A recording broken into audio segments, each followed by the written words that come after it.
going on YouTube? Nicholas here with Tech Love TV, where we don't discriminate and we believe all tech deserves some love. See some love, it's love day. I'm showing people love out here on the court. Nowadays, you have a bunch of tech companies coming out with their own smart speaker, and this is one of Sony's versions of their smart speaker. This is their Sony LF-S50G smart speaker, which has Google Home built into it. So let me give you a quick disclaimer. If you watch my Bose Home Speaker 500 YouTube card right here, I didn't do a sound test in that one. I will be doing a sound test in this one. And for future videos, whenever I do a speaker, I will be doing a sound test. I got comments telling me that who does a review on a speaker and doesn't play it for y'all. I would like to apologize for that. It won't happen again, so I will be doing a sound test on that. Oh yeah, and if this is your first time here, go ahead and smash that subscribe button, and don't forget to click that bell icon so you get notifications on when I drop my latest tech videos.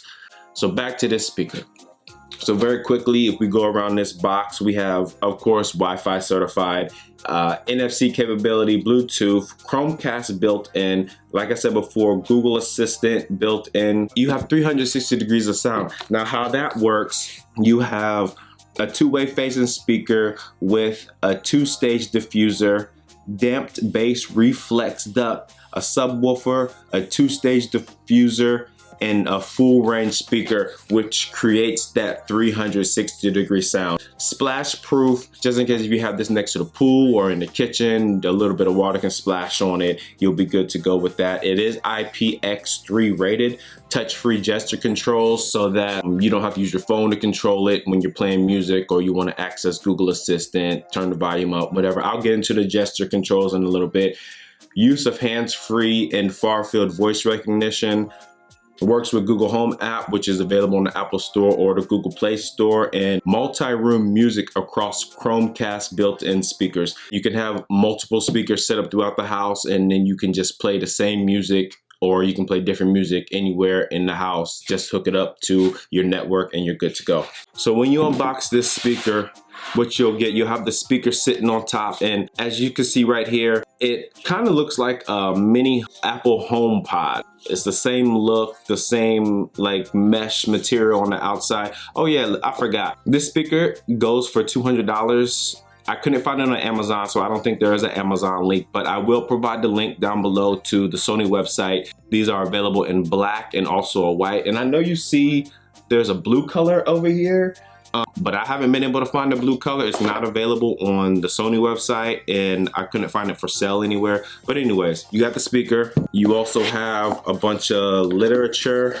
basic stuff, warranty information, user guide, simple, easy commands, and then you have the power source. So that's pretty much it for what's inside the box. So let me go ahead and hook this speaker up and talk about this some more. So here it is, the Sony Smart Speaker plugged in and hooked up. I set it up on my Google Home app. If you are familiar with the whole smart home experience, you will know that when you have a Google enabled device, just like any Alexa or whatever, any smart home device, you can hook this up. This is a hub so that you can hook this up and you can control lights, smart outlets, doorbells, cameras, anything that is offered by any smart home company that will integrate with Google to control, you can do it from this. It's a hub. That's what it's meant for. There aren't too many buttons on here. You have your power outlet on the bottom where you hook it up. You have your Bluetooth pairing button on the back side, as long as a mic button.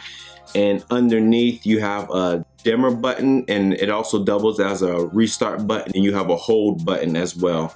On the front side, you'll see that there is a clock display. Now this clock display, I wish it was a screen like the Bose Home Speaker 500, where you can see multiple things that are going on. Maybe set it to the weather, sports scores, the music that you're playing, but this just has a clock, so that's all you get. To have something on here, I guess, is better than nothing. You also have the NFC pairing here on the back side, and that's pretty much it for the physical buttons. You also have gesture controls built into this. So if you swipe to the right, it changes the track forward. You swipe to the left, it changes the track back. If you swipe away from you, it'll pause the music, and if you swipe towards you, it will activate Google on here. And I will show you all of that when I do my sound test a little bit later in this video. Oh yeah, another thing I wanted to show you, you can take this case off. I don't know if if this gets damaged, that you can purchase another one, but you can take the case off and you can see what I was talking about with the whole 2-stage diffuser process and what gives you that 360 sound. I don't know how often you want to take this off or why you would need to take this off, maybe just to replace it, but other than that,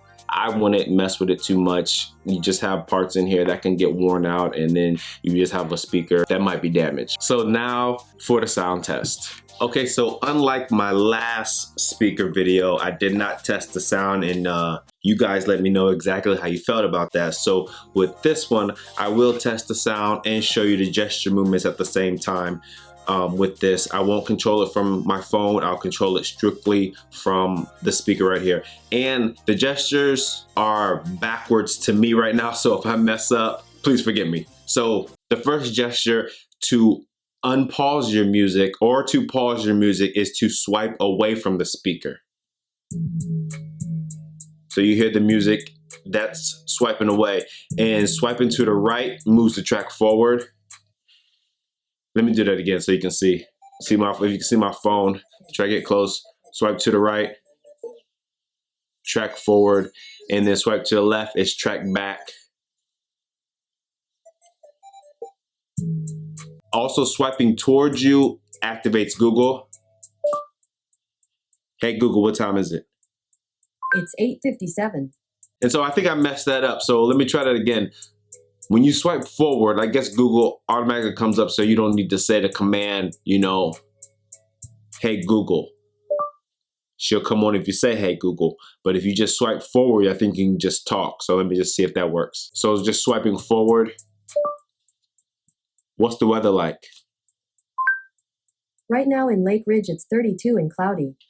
The forecast tonight is 32 and cloudy. So there you go. You don't have to say the command. You can just swipe, or it's a lot easier if you do want to use that. That's probably the gesture that I would use the least, simply because I would just talk to it. I would just say the Google command to activate Google on that one. But the other ones, when I first started using this speaker, I wasn't using the gestures as much, and I was just going off my phone. And as I've had this speaker over a longer period of time, I actually enjoyed using the gestures. The last two gestures I want to show you is the volume up. If you spin above it clockwise, it turns the volume up. Let me see if you can see this.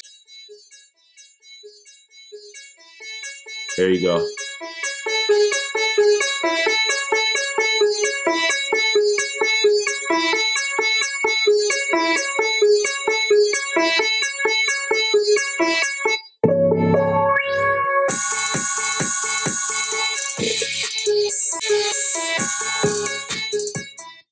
So it gets pretty loud. I mean, that was at its loudest. And messing with the volume is pretty tricky. You have to be a certain distance away, and it gets kind of sensitive because it gets confused if you're swiping or if you're rotating the finger to turn it up.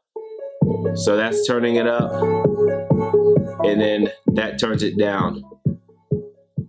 Once you get used to it, you know where the sweet spot is, and you can play with it, and you'll get it every time. But to me, I'd rather just do this. Holding my phone, turn it up, or hold my phone to turn it down. I'd much rather just do that. I don't know. That's just me. To turn it down, instead of messing with the gestures, I like to use the gestures when I am changing a track. And that works pretty good. Moving it back, pausing the music, and that's it. Just changing the track forward and back, or just pausing the music. That's when I like to use the gestures. Now the volume up, the volume down, it could be kind of tricky until you get the hang of it. And that's pretty much it for the gestures. And I also turned it up to its max so that you can hear how loud it is. I don't know, through the camera, through my microphone, it really doesn't do it justice. The sound is clear, the bass kicks for the size of this speaker. I mean, you wouldn't expect anything less from Sony. Overall, the sound quality on here is very good. I can't complain about that. The look is very clean. It is a small footprint, and like I said, it does come in a white color as well. The gesture controls. When I first used the gesture controls, I wasn't on them as much. But as I've had this speaker longer and longer, I've got more accustomed to the gesture controls. I do have to go to my phone sometimes when I'm streaming the Tidal app, simply because the Tidal app and this speaker, they really don't play well. But nonetheless, the gesture controls, they work maybe about 95% of the time. So I'm pretty neutral in that. Sometimes I use it, sometimes I don't. It's something that I can live without, but something that I have grown to live with. And the only thing that I really don't like about this speaker is the clock. I wish this was some kind of LCD screen that shows a little more information. This is what they offer, this is what they get. Maybe in their next version of this speaker, if they do come out with another version of this speaker, maybe they'll adjust that. I expect the price to go up, but to have an LCD screen on here that shows a little bit more information, I think it would be a great upgrade to this product. And that's it, people. This is the Sony LF-S50G smart speaker with Google built in. Thanks for watching. If you made it this far, go ahead and smash that subscribe button down below. And don't forget to hit that bell icon so you get notifications on when I drop my latest tech videos. And also, please feel free to like, comment, share. You know, if you comment on something, I'm going to reply. That's something that I really take really serious. I'll engage with you no matter what you say, whether you say I suck, well, I'm good, or whatever you want to say. I'll comment back with positivity, no matter what you say. That's just what I do. That's what I bring. Thanks for watching the Tech Love channel. My name is Nicholas, and I'm out. Peace.